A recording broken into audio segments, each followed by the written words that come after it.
Hello, magandang araw. Ako si Azrael at you are watching Project Agbayan's video demonstration of basic laboratory skills or techniques. This is the third part and I will be guiding you throughout how to do serial dilution. But first, ano nga ba ang serial dilution?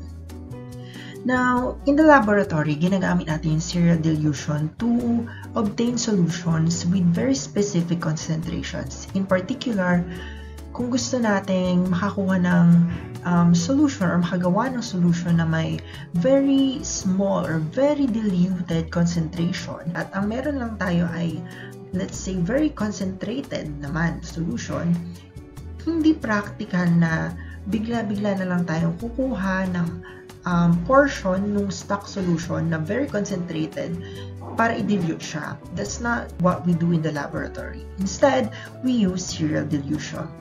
Serial dilution is a stepwise dilution process. Dahil from a very concentrated stock solution, we dilute it into a smaller, less concentrated solution, and from that less concentrated solution, kukuha ulit tayo ng portion to dilute further hanggang makuha natin yung desired solution natin.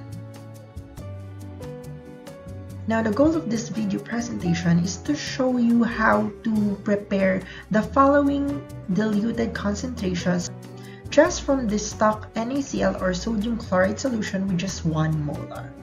As you may have noticed, from 1 molar, unti-unting bumababa yung concentration. And that's exactly the point of serial dilution. Para makuha tayo ng final diluted solution na 0.05 molar just from 1 molar NaCl. So without further ado, let's hop in straight to the calculations. For the first solution, we aim to prepare 50 milliliters of 0.50 molar sodium chloride from 1 molar stock NaCl solution. Now, to do this, very simple formula ang gagamitin natin. We use this all the time in the chem lab. This is the M1V1 is equal to M2V2 dilution equation. We have 50 milliliters of 0.50 molar NaCl desired and meron tayong 1 molar. Ang hinahanap nating value is yung volume. Gaano karaming 1 molar ang kailangan natin para makagawa nito? Now, we treat it mathematically by dividing 1 molar on both sides and we get the answer of 25 ml. And that's it, actually. So, to prepare 50 milliliters of 0.5 molar NaCl, kailangan lang natin ng 25 ml 1 molar stock NaCl.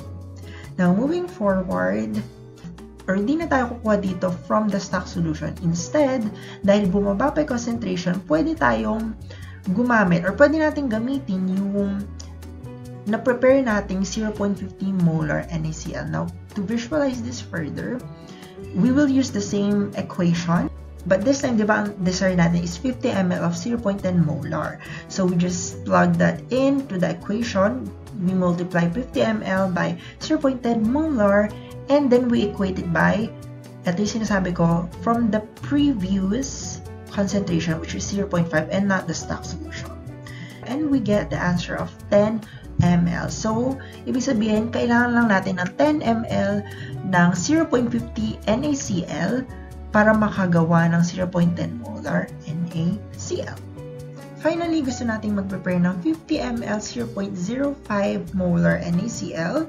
But this time, instead na gamitin natin yung stock solution ng 1 molar or yung mga ginawa nating 0.5 molar na NaCl, gagamitin natin ngayon yung pinaka-diluted or pinaka-uling dinilute natin, which is yung 0.10 molar. And we solve for V sub 2. And we finally get the answer, which is 25 milliliters of 0.10 molar NaCl. Ayun lang kailangan natin para makagawa ng 0.05 molar NaCl. Now, tandaan ninyo yung ating mga na-compute na volume. Dahil sa mga susunod na part ng video na ito ay ipapakita naman namin kung paano i-prepare ito in the laboratory.